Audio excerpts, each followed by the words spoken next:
로베스피에르, 혁명의 탄생.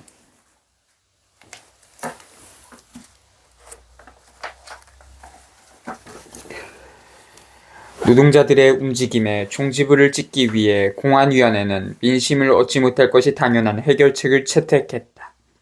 브레리아 11일 5월 30일 공안위원회는 농촌의 모든 숙련 노동자들에 대한 징집을 결정했다.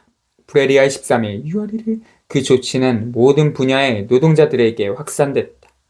브레리아 29일 6월 17일 메시도르 7일 6월 25일과 20일 7월 8일 1년의 새로운 법령들이 가결되어 급료의 최고 가격제에 대한 어떠한 양보나 위반도 금지됐다. 그리고 테르미도르 5일 7월 23일 파리 코민은 1일 노동에 대한 새로운 최고 가격을 선포했고 그에 따라 임금 생활자들의 불만은 최고조에 이르렀다. 코민은 1793년 9월 29일 결정된 급료의 최고 가격제를 결코 시행해 본 적이 없었던 만큼 그것은 매우 중요한 조치였다. 테르미도르 9일에도 소란스러운 파업과 불만에 찬 군중들이 그날의 비극을 배가시킬 것이다. 이러한 상황에 더하여 인플레이션이 더욱 격화됐고 아시나는 조금 되살아났지만 다시 가치가 떨어져 생도에서는 테르미도르에 이르러 원래 가치의 겨우 34%에 머물 것이다.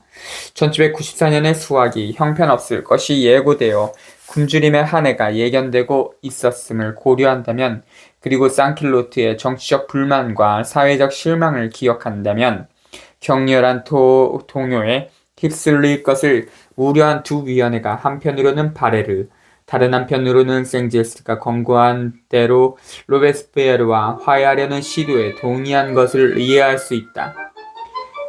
그들은 어디까지 갈 생각이었을까?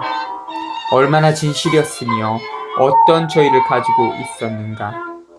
그것은 또 다른 문제이며 거기 답하기는 어렵다. 왜냐하면 그들은 훗날 테르미도르 9일 이후 확산되기 시작한 백색 공포의 위협으로부터 목숨을 구하기 위해 그 시도가 순수하고 단순한 책략이었다고 말했기 때문이다. 테르미도르 4일 7월 20일 두 위원회는 공동회의를 개최했다. 로베스피에르는 참석하지 않았지만 생지스트는 참석했다. 방토주법의 시행을 위해 예정된 마지막 4개 위원회의 창설이 결국 거기에서 결정된다. 6월 26일, 3월 3일 가결. 그것은 명백히 생지스트의 승리였지만 또한 로베스피에르파 전체에게 제시된 선의의 증표라고도 할 수 있었다. 그러한 증표를 선택했다는 것은 사회적 분열이 지도자들의 분열에서 갖는 중요성을 다시 한번 보여주는 것으로서 지도자들 사이의 개인적 관계가 악화되었다고 해서 그 중요성을 망각해서는 안 된다. 예를 들어 전반적인 경제 상황의 악화는 공안위원회의 온건파가 파멸에 대한 두려움 때문에 로베스피에르파의 사회정책을 받아들이도록 강제했다. 오직 로베르 랭데만이 이 결정에 반대하지만 아무 소용이 없었다. 카르노는 그 결정을 받아들였다. 두 위원회는 이어 바레르가 외국 세력이 획득하고자 했던 영향력에 관한 그리고 공화국에 가장 크게 봉사한 가장 열렬한 애국파에 대한 중상과 억압을 중단시킬 방법에 관한 보고서를 제출하도록 결정했다. 로베스피에르가 이 중상과 억압 아래 놓인 애국파에 속하지 않을 수 없다는 것은 분명했다. 그들은 결국 이튿날 다시 공동회의를 열고 로베스피에르에게 회의에 참석하여 그동안의 불참에 대해 해명해 줄 것을 요청하기로 결정했다. 이것도 나랑 비슷하다. 꼴도 보기 싫은 놈들과 만나기 싫어 피한 것. 테르미도르 5일 로베스피에르가 회의에 나왔다. 구통도 참석했다. 거북한 침묵이 흘렀다. 생제스트가 루이 다비드 르바와 함께 보안위원회의 몇 안 되는 로베스피에르파 중 한 사람의 지지를 얻어 그 침묵을 깨뜨리고 로베스피에르를 옹호하는 발언을 했다. 그리고 비오바른이 로베스피에르에게 말한다. 우리는 당신의 친구들이며 늘 함께 걸어왔습니다. 로베스피에르가 무엇라 대답했는지는 알 수 없다. 보안위원회가 공안위원회, 경찰총국에 권한 제안을 요구했을 수도 있다. 로베스피에르가 여러 위원들, 특히 카트린 테오 사건에 대한 보고서에 대해 바디에를 공격했을지도 모른다. 분명한 것은 결국 몇 가지 양보가 이루어졌다는 사실이다. 바레르가 제출해야 하는 보고서에 이어 생제스가 정치 상황에 관한 보고서를 작성할 임무를 맡았다. 생제스와 로베스피에르, 그는 테르미도르 파를 그것을 언급한다. 에게 중요한 것은 그들이 계획하고 생제스가 그 본질적인 측면들을 기록한 공화주의 체제의 준비였음에 틀림없다. 그것은 방토주의 사회적 지향으로 들어오기 위한 새로운 급선회였다. 한편 생제스는 보고서에서 최고 존재에 대해서도 영혼의 불멸성에 대해서도 말하지 않는다는 비오바렌과 콜로의 요구를 받아들였다. 그것은 로베스피에르파의 종교정책이 역시 이전의 하나의 쟁점이었다는 증거이다. 그리고 그에 앞서 자코뱅의 로베스피에르파가 파리 구민들로 이루어진 포병 중대 4개를 파리에서 철수시킨다는 카르노의 포고를 파리를 무장 해제하여 폭력 행사를 준비하려는 카르노의 술책이라고 비난했음에도 불구하고 생제스는 그 포고의 재가를 수락했다. 그날 저녁 바레르는 국민공회에서 두 위원회가 의견 일치를 재확인했고 방토주법이 시행될 것이라는 것 등을 유쾌하게 선언했다. 그리고 테르미도르 7일 자신이 맡았던 보고서를 발표하면서 그는 로베스피에르에 대한 뜨겁고 열렬한 찬사를 포함시켰다. 그에 앞서 쿠통은 6일 자코벤 클럽에서 다시 화합을 이룬 것을 축하하고 두 위원회의 위원들을 찬양하고 그들 사이에 결코 원칙에 대한 대립은 없었다고 주장했다. 이어 그는 국민공회가 곧 대여섯 명의 못된 인간들, 즉 양손가 등 공화국의 재산을 움켜쥐고 있고 그 손에서는 그들이 학살한 무고한 사람들의 피가 뚝뚝 떨어지는 인간들을 분쇄하리라는 기대로 끝을 맺었다. 짧고 대수롭지 않고 무뚝뚝한 한 차례의 발언을 제외하면 로베스피에르는 6일 저녁 자코벤 클럽에서 아무 말도 하지 않았다. 그는 5일에 회의에서 결정된 것은 아무것도 없다고 생각한 것이 분명하다. 그에게 일시적 화해를 제안한 사람들의 진위를 그가 믿지 않았다는 것도 확실하다. 우선 파리의 포병대를 철수시키려는 카르노의 고집이 그에게는 수상쩍게 보였다. 가장 큰 위험에 직면했던 시절에도 그는 파리에서 무장한 상킬로트를 철수시키는 것을 결코 반기지 않았다. 하물며 공화국 군대가 벨기에로 진격한 지금으로서는 더더욱 그러하다. 실제로 로베스피에르파의 자코뱅으로서 카르노의 술책을 제일 먼저 고발한 시자는 테르미도르 10일 가장 먼저 살해된다. 비슷한 경험을 한 바 있다. 나도 화해, 토니, 김철호 상대 교수들, 시도들은 전부 믿을 수 없는 것으로 판명됐다. 탐욕스럽고 음흉한 자들은 결코 양보하지 않는다. 더 중대한 다른 징후도 있었다. 화해 당일인 5일 아마르와 블랑은 감옥에 있는 지롱드파 청원자 73일을 방문했다. 두 사람은 그들에게 응당받아야 하는 정중한 대접을 받고 있는지, 우편물은 수령할 수 있는지, 커피와 초콜릿을 받고 있는지 등을 물었다. 로베스피에르는 그 사실을 알고 있었다. 이 방문은 보안위원회가 국민공회의 우파를 음모에 끌어들이기 위해 그들에게 증표를 제시하려는 것이 아니면 무엇이었겠는가. 이러한 상황에서 생지스트의 타협적인 태도가 로베스피에르에게 수상하게 보였을 수도 있다. 그의 가장 좋은 친구이며 쿠통과 함께 그의 생각을 가장 잘 이해하는 동료가 최고 존재에 대해 침묵하는 것을 받아들였고 포병대에 대한 법령에 서명했다. 그는 농락당한 것이 아닌가? 완전히 포위당하기 전에, 그리고 그가 가장 신뢰하는 사람들이 음모가들에 의해 점점 더 무력해지기 전에 그가 로베스피에르가 철저한 공격에 나서지 않는다면 그의 적들은 그와 동료들을 서로 갈라놓는데 성공하지 않겠는가. 그러는 동안 테르미도르 7일 뒤부와 크랑스가 국민공회에서 자신의 견해를 밝히겠다고 요청했다. 그는 로베스피에르에게 자코벤 클럽에서 자신을 제명하게 만든 것은 잘못이었음을 인정하라고 촉구했다. 그의 주장에 따라 국민공회는 이용해서 그가 저지른 일에 대해 두 위원회가 3일 안에 보고서를 제출할 것을 요구했다. 어쨌든 로베스피에르는 침묵에서 빠져나와 자신이 연루된 논쟁, 기권할 의도가 없었을 논쟁에 개입한다. 여전히 망설였지만 이제 로베스피에르는 침묵에서 벗어났다. 613조 프레리아 24일 1794년 6월 12일 이후 침묵. 로베스피에르는 곧 태도를 결정했다. 그는 부패한 의원들의 공격에 추월당하도록 내버려두지 않을 작정이었다. 그는 그들을 고립시켜 공격하는 것에 그치지 않고 한 번에 모든 것을 말할 것이었다. 그는 음모 전체를 고발할 것이다.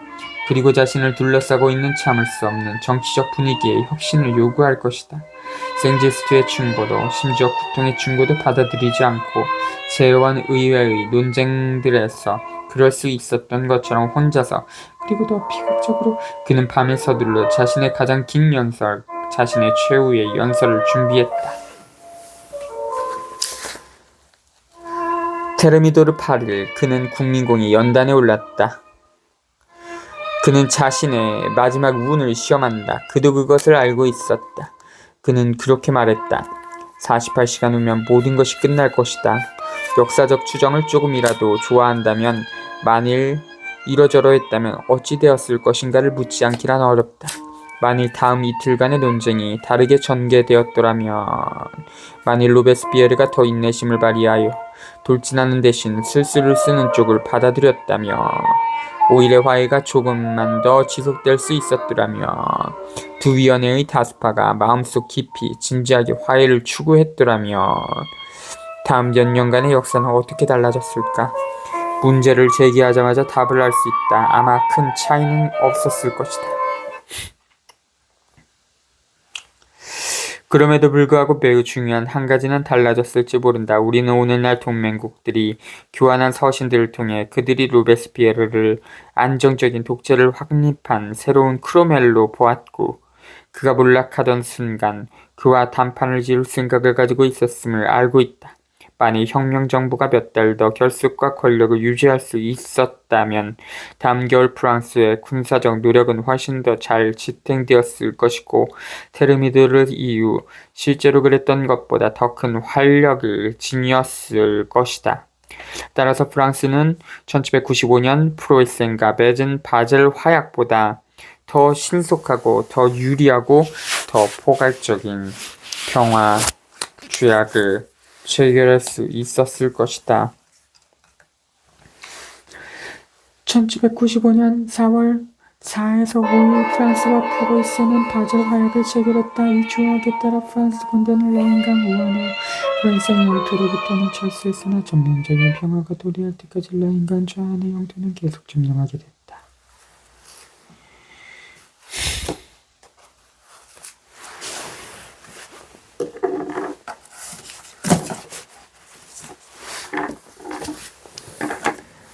화약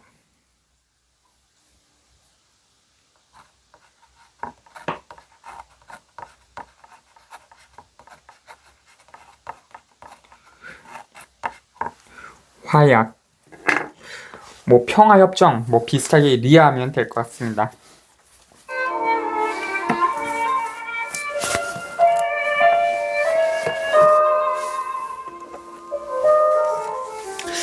그리고 아마도 더 나은 승리를 획득함으로써 군사 지도자들에게 더 작은 권력만은 남겨졌을 것이고 권위주의적 독재를 경험할 가능성이 더 작아졌을 것이다. 테르미도르 9일이 없었더라면 부리메르 18일, 나폴레옹 보나파르트는 쿠데타도 존재하지 않았을 것이다. 그랬을 것이다. 그러나 더 본질적인 차원에서는 아무것도 또는 거의 아무것도 변하지 않았을 것이다. 로베스피에르는 자리에 남아있기 위해 갈수록 더 커지는 양보를 받아들였을 것이고 기회주의자의 기질이 없었으므로 그는 이러저러한 방식으로 매우 일찍 정치 무대에서 사라졌을 것이다. 아니면 그는 완강하게 자신의 모든 강령, 특히 방토주법들의 사회적 강령과 생제스트가 계획한 체제를 실현하고자 했을 것이다. 그럴 경우 그는 프랑스로서는 정신적으로 더 이상 감당할 수 없는 상태에 있었던 공포정치를 더욱 심화함으로써 반대파를 매우 빨리 제거해야 했을 것이다. 그는 극소수의 신봉자들과 함께 혼자 통치해야 했을 것이다. 그 경우 그는 얼마나 오래 버텨냈을까? 브리메르 18일, 혁명력 8년, 브리메르 18일, 1799년 11월 9일, 나폴레옹 전제 정치의 서막을 연 쿠데타가 일어났다. 이 사건은 프랑스 혁명의 실질적인 종말로 간주된다. 그의 정책이 민중의 광범위한 열정을 자극할 수 있었다면, 그리고 그를 강력하게 지지했을 폭넓은 사회계층들을 더 유복하고 더 행복한 상태로 끌어올릴 수 있었다면 그는 오래 견딜 수 있었을 것이다. 그러나 그것이 왜 불가능한지는 이미 봤다. 앞에서 보았다시피 상킬루트는 고르들리에파의 비극 이후 서서히 그로부터 떨어져 나갔다. 또한 이미 보았다시피 방토지법들을 매우 엄격하게 시행했다 해도 프랑스의 사회구조를 크게 바꾸지는 못했을 것이다. 그리고 로베스피에르가 같은 방향으로 더 멀리 나아가려 했다면 그는 훨씬 더 큰 불가능에 직면했을 것이다. 왜냐하면 루소에게서 영감을 얻은 그의 사회적 이상은 그래도 역시 결국 상킬루트의 이상에 매우 가까웠고 역사상 필연적인 산업 자본주의의 태도에 의해 일소되지 않을 수 없었을 것이다. 조르즈 르페브르보다 로베스피에르의 사회적 이상을 더 잘 정의한 사람도 없다. 그것은 모든 사람이 하나의 토지, 하나의 작은 작업장, 하나의 상점을 소유하고 자신의 가족을 부양할 수 있으며 자신의 생산물을 자신과 동등한 사람들의 생산물과 직접 교환하는 소생산자들의 사회였다. 그러한 이상이 기계화의 진행 및 대규모 공장들의 집중과 양립할 수 없었다는 것은 분명하다. 이러한 의미에서 로베스피에르의 이상은 거의 태보적이며 어쨌든 비현실적이었다. 나는 앞에서 바르나브나 심지어 브리소 같은 대부르주아지의 옹호자가 이 문제에 대해 그의 시대의 로베스피에르보다 더 통찰력이 있었음을 지적했다. 모든 사람이 소유자가 되는 것은 사회에 이익이 되지 않는다는 것을 냉소적으로 논증할 국민공회의 잘 알려지지 않은 부르주아 의원들에 대해서도 마찬가지 말을 할 수 있는데, 그것은 모든 사람의 소유자라면 농업과 공업의 대경영자가 자신들의 사업을 번창하게 할 값싼 노동력을 더 이상 발견할 수 없을 것이기 때문이다. 로베스피에르의 이상은 아직 전 인류의 집단적 소유가 아니었기 때문에, 그리고 그것은 각자가 가장 세분화된 사적 소유에 도달하는 것이었기 때문에 그의 꿈은 성공할 수 없었다. 여기서 혁명적 시도 전체에 대한 엥겔스의 판단을 부분적으로 그에게 적용해야 할 것이다. 18.